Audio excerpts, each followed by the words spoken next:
Kenzie. If you have not met me, I am on staff here in junior high. I get to do the Instagram. I am here on weekends. I help out with worship, and I love you guys. I love being here. I love hanging out with you. That's a little bit about me. This is actually, hi, online audience, you've never seen me before. This is actually my first weekend teaching. Oh my goodness. So I'm a little bit nervous, I'm not gonna lie to you all. I did get to hang out with the Saturday night crew. Yeah, some people are here from that service. Yeah. But otherwise, this is my first Sunday. Okay, that's just a little honesty from me. A little nervous, but I'm excited today. We're gonna pray and then we'll jump in. Dear Lord, thank you so much that we get to be here and that we get to learn about you. Lord, I am nervous, to be honest. There's a lot of eyes all on me right now, but I hope and I pray that their eyes are directed towards you through what you have to say through me, God. Thank you for this opportunity. I pray that all of us just learn more about who you are. Amen. Okay, guys, I have a question for you. In the spirit of Christmas, in the spirit of gifts, if you could have anything, any gift in the world, what would you choose? I'm gonna take like 3 people's answers, and they better be good. Don't say like a new phone. Like, I need something good. I don't know if I trust you guys. I don't think I do. I'm gonna go in the back. A billion or a million? A billion. Maybe I'll come back. I need a girl. Someone. Yes! A horse! That's actually really cool. That's really cool. Do we do it or not? No. I'm gonna give you a chance, actually. This is the grace of God right here. Take notes. A new skateboard setup. Okay, that was not bad. I took my 3. If you have more, tell me after. I'd love to hear. He needs it. But if I could have anything in the world, own anything in the world, if I got one gift, this is what I would choose. King of Kings. It's the first slide. Wink, wink. Oh my goodness, guys. I would own Disneyland. Guys, that's pretty cool, right? I'm pretty creative. I think mine is the best gift. Because, oh, okay. The reason why I would want to own Disneyland is one, I have endless amount of money. Like, he asked for $1 billion. That $1 billion could run out. You buy like 10 houses in California, bam, money gone. Gone. You have no money left. Disney? You know how much they charge for just a single corn dog? A corn dog. $7 for a corn dog. I can get those mini corn dogs for like, I don't know, $1 at Albertsons. Guys, a corn dog. I would never run out of money if I owned Disneyland because they're always breaking it in. Second reason is because I would have all the secrets. I would get to see all the movies before they come out. I would have free Disney Plus. Guys, that's a game changer in life. I would be so cool. I would have free tickets to the park. Whenever I want, guys. And my last reason is because who wouldn't want to be my friend if I owned Disneyland? Yes. If someone was like, no, she owns Disneyland, but I don't really want to be her friend, I think everyone would be my friend.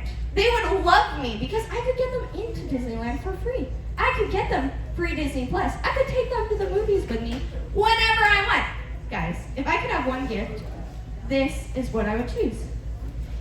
And say I got this gift, I owned Disneyland, but I didn't tell a single person.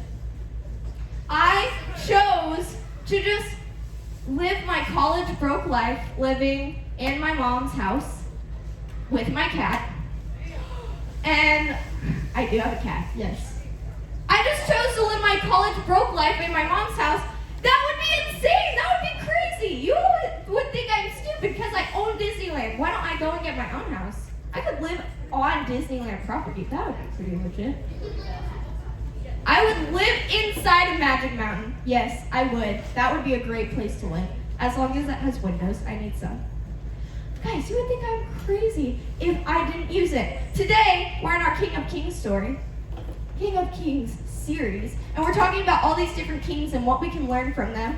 And we're going to look at a king who actually got to choose whatever he wanted. He could have anything in the world, and he got to choose one thing. We're going to look at what that one thing was, but also what you may have and what gifts you may contain just by yourself. So, we're going to jump into 1 Kings. 1 Kings is in the front-ish of your Bible. You'll go through some J's like Joshua and Judges, and then 1st and 2nd Samuel, and then you'll hit 1 Kings. If you see like 1st Chronicles, 2nd Chronicles, you've gone too far. Back it up. Back it up. 1 Kings. Also, if you don't have a Bible and you're just like borrowing one each week, we can get you a Bible. Talk to DJ, talk to Shara, talk to one of us. We will get you a permanent Bible. That can be our gift to you. And you can decide for yourself, but I think it's better than Disneyland. Okay, if you're there, say, I'm going to steal this from you, DJ. Yep. What? 1 Kings 3. We're going to be in the big number 3, and then the little number 3. Chapter 3, verse 3. Everyone there? Anyone need me to wait? No? Wow, good job, guys. You know your Bible. Revelations! Whoa, that's way too far. Come on. Take it back. 1 Kings 3:3. I'm just waiting on you. Okay, we're going to jump in. 1 Kings 3:3. Solomon loved the Lord. Loved the Lord. Pause. Right here. Last week we talked about a king, and his name was... I kind of heard it, but say it louder. David, yes! Okay, King David. King David was kind of legit. He did some pretty awesome things. He did an awesome thing like defeat a giant named Goliath, right? Pretty awesome. He also did some not so awesome things, like kill the husband of the woman that he was going to have a baby with. Yeah. Some not so cool and awesome things. But throughout all of his mistakes, which he had very, very many, he loved the Lord. And here we get to see that Solomon loves the Lord just like his dad. King David is actually Solomon's dad. And that woman that David killed the husband of because he was going to have a baby with her, that's Solomon's mom. Yep. Pretty crazy, wild story. If you're kind of like a visual learner like me, you can draw a little picture of like a person with a crown and put King David, and then a little line and put Bathsheba, because that's the woman he had a baby with, and then put a little King Solomon. Bam, family tree. That's just a little context. We're going to get a little context before we get into what we're going to learn from this story, but we're going to continue. That gives you a little bit of who he is. Okay, Solomon loved the Lord. We're going to continue in verse 3. Walking in the statutes of David, his father, like we just learned, only he sacrificed and made offerings at the high places, and the king went to Gibeon to sacrifice there, for that was the great high place. Solomon used to offer 1,000 burnt offerings on that altar. Pause. Okay, so when I read this as a junior higher, I was like, okay, cool. So he went on a hill, he killed some cows for lunch, 1,000, kind of overkill. And then he just said it's in the name of the Lord. That's kind of how I understood it. And a lot of the time when we read the Bible, I think we just go, all right, skip over it. I don't really understand it. But I'd love to give us a little more context, a little who, what, where, when, why, so that we understand what this actually means. You see, the Israelites, just how we would say like Americans, they were the people, Israel. They didn't have a church or a temple where they could worship God by sacrificing animals. So they would go on these high places, you could draw a little hill, and then they would have an altar to sacrifice to the Lord. This specific one called Gibeon, everyone say Gibeon! It's not a person, it's a place. Gibeon was where the tabernacle was. It was this tent where they would sacrifice. And this tent was special because it traveled with them wherever they went. This is where Solomon meets the Lord. And we're going to get to that one thing that he gets to ask for. It's going to be pretty legit. Okay. We're going to continue in verse 6. Oh wait, no. In verse 5, don't jump ahead. At Gibeon, the place we just learned about, the Lord appeared to Solomon in a dream by night, and God asked, "Ask what I shall give you." Solomon said, "You have shown great and steadfast love to your servant David my father, because he walked before you in faithfulness, in righteousness, in uprightness of heart towards you. And you have kept for him this great and steadfast love, and have given him a son to sit on his throne. And now, O Lord my God, you have made your servant king in place of David, my father. Although I am but a little child, I do not know how to go out or come in. And your servant is in the midst of your people, whom you have chosen, a great people, too many to be numbered or counted for multitude." Wow, that was a lot of words, a lot of reading. But basically, he's just saying, God, I'm not worthy of you to give me whatever I want. I'm not worthy of it. And here it is, guys. You guys excited? Are you guys excited? Are you excited? Okay. Give your servant, therefore, a trip to Disneyland. Woo! Yeah! Clap it out. Yeah? No. No. No, it doesn't say that. It says, "An understanding mind to govern your people, that I may discern between good and evil. For who is able to govern this your great people?" Guys, he asks for wisdom. For wisdom. Interesting. In the Hebrew, the word for this is actually, it translates to a hearing heart. That's the first thing that you guys can write down. We're using this middle screen. God gave Solomon a hearing heart. A hearing heart. What's a hearing heart? A hearing heart is one that listens to God on behalf of his people. Solomon was king. He needed help in governing the nation. And so he asked for a hearing heart. How many of you, when I asked you that question, was like, yeah, I want wisdom. I want a relationship with Jesus. Wow, you're the best Christian in here. You are basically King Solomon. Congrats. I did not think of that. I thought of Disneyland. Why? Because I want social status. I want money. I want to be cool. But he asked for wisdom. No offense, kind of lame, Solomon. It's fine. But we can learn some things from the story. You guys might hate me for this, but we're actually going to skip the second point on your note sheet. You see where it says like Solomon receives? Nope, we're not gonna fill that out yet. We're gonna go down. We're gonna look at what we learned from the story, and the first thing that we can learn is kind of obvious, but it's that God gives us gifts. God gives us gifts. Ding. I'm trying to be like Tinkerbell, you know. Ding, ding. Ding. Ding. Okay, God gives us gifts. Guys, Gordy has talked about how he has this weird ability to eat really weird foods. He talked about how he did the milk jug challenge where he tried to consume an entire gallon of milk without stopping. He did not succeed, but he got pretty close. That's disgusting. Well, I think it's pretty disgusting because he threw it up and it came out of his nose cold. That's why it's gross. Okay? Yeah. I have a kind of weird gift, though, that I am ready to share with you guys, although it is a little embarrassing. I will not show you, though. Is Macy in here? Oh, no. She can testify that this is real. Ask her. I can pull my belly button out. No, I'm not going to do it right now. I'm not going to do it right now. I'm not going to do it. But I can pull my belly button out. Like, my belly button is an innie. Like, it is fully an innie. It's in there. Like, it's in there. But I can reach my finger in and just pull it out about an inch away from my stomach. No, I'm not going to do it for you guys. But I can pull my belly button out. I believe it's a God-given gift. It's kind of weird. It's so that I can share it with you guys today. I don't understand. You're lying. You don't. Ask Macy. She will tell you. And while I believe that my belly button pulling out is a God-given gift, that's not the gifts that I'm kind of talking about. Our gifts that I'm talking about today are unique characteristics and traits that make us different from each other. Our gifts could be like being a really good listener. Our gifts could be like being really funny and making other people laugh. Our gifts could be like being welcoming or inviting, having an excitable personality. Those kinds of gifts, that's kind of what I'm talking about.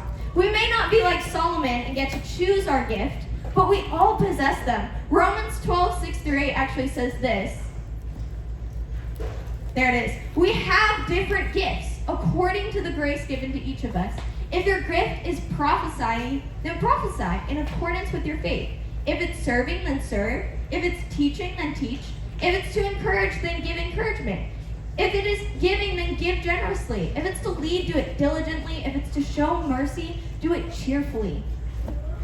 We have different gifts. And you know the reason why the author has to write this to the Roman people in Rome is because they may have forgotten.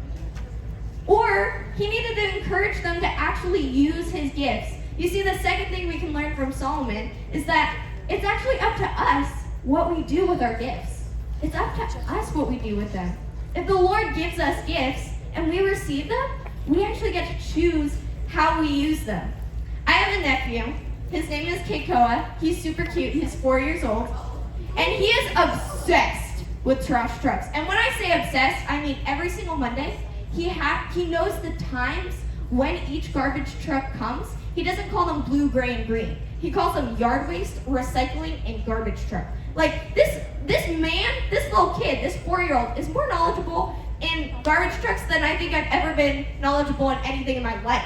Like, he loves these things. But he has this little red tricycle that I think every kid has when they're younger. And did anyone have like a red tricycle when they're younger? Yeah. He has one of those, and instead of like ride it like a normal person or a normal child, he decides to push it, and then he stands beside it. He picks up an empty cardboard box, raises it over his head, and dumps air on top of his little tricycle. Then he will push it to the next one and start again. He plays this for hours on end because he acts like that tricycle is his garbage truck. It's really so funny to watch because he's just dumping air over and over and over, and it entertains him for days. Like, he'll go out and just play for hours. You see, he has this gift, this little tricycle, but he doesn't use it for its actual purpose. I don't even know if he knows how to ride it. Like a normal kid. He doesn't use it for its purpose. And sometimes that's with us and our gifts. We have them, we've been given our gifts, but we don't use them for our purpose. We're going to jump back into the story to fill out that other point that we missed. Essentially, we're not going to read it because it's throughout many, many chapters, but in 1 Kings, you can go and read it. Solomon receives his gift. He receives it. But he doesn't choose to listen to the Lord. For a time, he does. You know how we talked about that high place with the tabernacle and the tent, and they didn't have a church? Well, he decides, I'm going to build God a permanent temple. I am going to build him this great and mighty house. It's filled with gold. It's amazing. He listens to the Lord and he shares his gifts with other people. People come from all around giving him gifts, actually, because they want to hear what he has to say and they want to see this awesome place. Soon, though, it starts going to his head. He starts thinking about Disneyland. He's like, all right, I can make this pretty cool. I can make this like an amusement park. I could make myself a pretty cool crib to live in. And so he builds his own house, even bigger and better than the Lord's. He starts to get really, really rich, and soon he loses sight of who God is and what God called him to do. So he starts multiplying wealth. He starts gaining wealth for his own agenda. He starts multiplying horses, it says. It just means that he's growing his army instead of trusting that the Lord would provide if he went into battle. He starts multiplying wives. Guys, what? Do you remember like how David had 7 wives and then Bathsheba, Solomon's mom, was his eighth wife? Guess how many Solomon had? 3. Up. Not 300. Higher. 1,000. Okay. He had 700 wives and then 300 they're just called concubines, but they mean like a wife without the title or the status.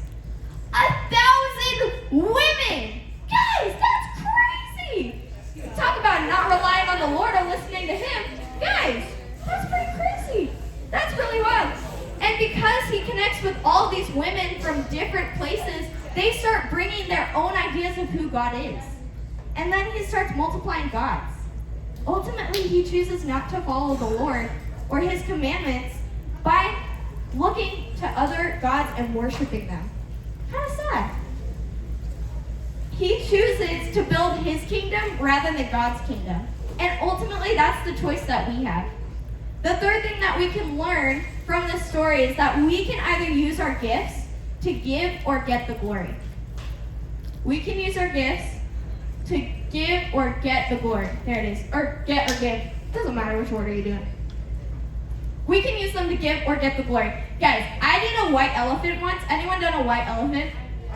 Okay, white elephant. Essentially, it's like this gift exchange. You bring a gift anonymously, set it in the middle, people grab them, and you trade and you steal and stuff like that. It's supposed to be a bad gift. Yeah, it's supposed to be a bad gift. Yes. Well, I went to one of these white elephants, and I'm like, oh, it has to be a bad gift, but I'm gonna make mine funny. So I decided to make a snow globe out of a mason jar with lots of glitter inside, and I put my current pastor's face inside of it.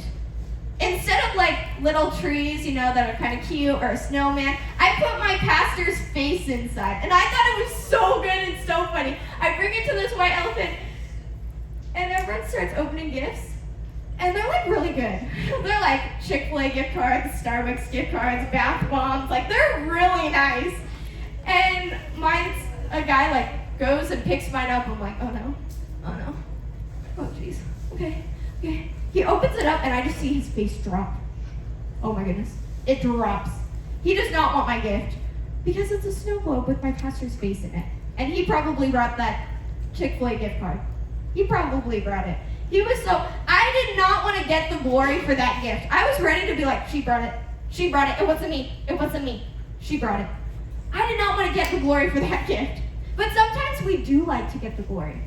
Maybe someone thanks us for serving on a team, maybe like Light, and we feel really good when they do that. It's kind of like if you get praise for like winning your sports team. It feels good, right? Because you're like, I did a good thing, yes. Maybe they're praising us for being a good listener. Hey, thanks for listening to me. Being welcoming feels good.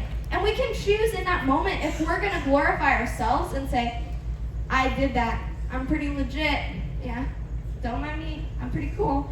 Or we can point it back to the one who gave us the gift, and that's God. Now, some of you may be thinking, I don't really know if I have a gift. I don't really know if God could use my gift. And I want to encourage you guys today that God can use any gift to share the gospel. He can use any gift to share the gospel. Any gift.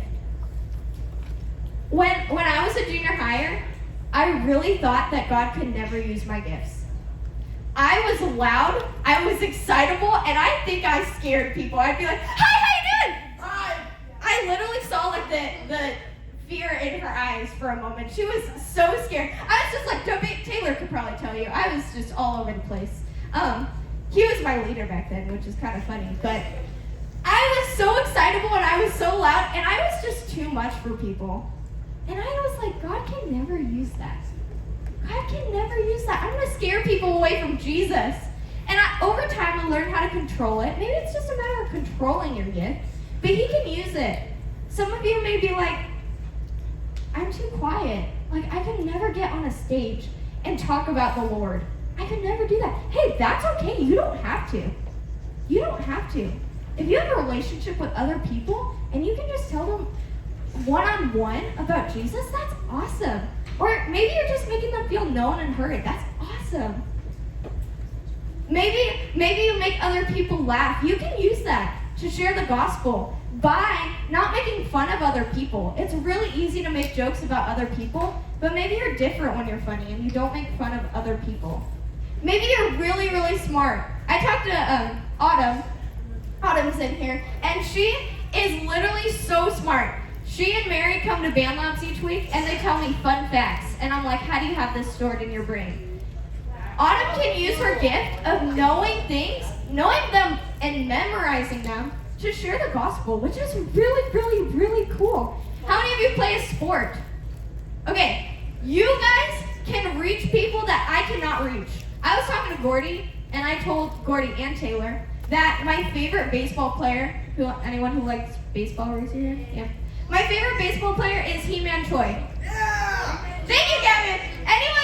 Anyone who knows who He-Man Choi is like, that's stupid. He didn't even get any good runs the entire season, and they let him go. He-Man Choi is my favorite, okay? He's great. But you guys who know sports and can actually connect people about them, you have a gift that I do not possess. I just cannot relate. Locke. Okay, you and I played Super Smash Bros. How awful was I? You were really good at that. Okay, he's being really nice. Good. I was not good until I would just press random buttons until he taught me to like counter, you know? Yeah, I learned how to counter. I feel pretty cool. But I was really bad at it. Locke can reach people that I cannot reach. I can't sit at a video game table or play video games at night with my headset on. Like, I cannot do that for many hours at a time and connect with people that also like video games. You guys have unique gifts and talents and skills that you can use to glorify God and connect with others. So I want you to ask yourself, what gifts have I been given? What gifts have I been given? I give you a little space afterwards to write it in. Maybe you're super excitable. Maybe you're welcoming. Maybe you have a servant's heart. Maybe you just really like sports. Maybe you're really good at dance. Maybe you're quiet. Those can all be gifts. Maybe you're really smart. And then once you decide what that gift is, how can you use it to glorify God? How can you use it to give the glory? Come on. Ding! How can I use them to give the glory? Before you guys pack up, I just want to share with you, next week we're going to talk about the greatest gift that we will ever receive and the greatest king to ever live. I highly encourage you to be there and to think about this. Maybe even share what I asked with someone around you, or even with me. I'd love to know your gift. It would be so cool to talk about that. I'm going to pray, and then we will wrap it up, and you guys can play fun games. Dear Lord, thank you so much for who you are, and that you have given us amazing gifts. Lord, I was nervous to share my gift just now. But Lord, I thank you for giving me courage. I thank you for giving me calmness. And I thank you for teaching all of us something today, hopefully about who you are and who we are because of who you are. Amen.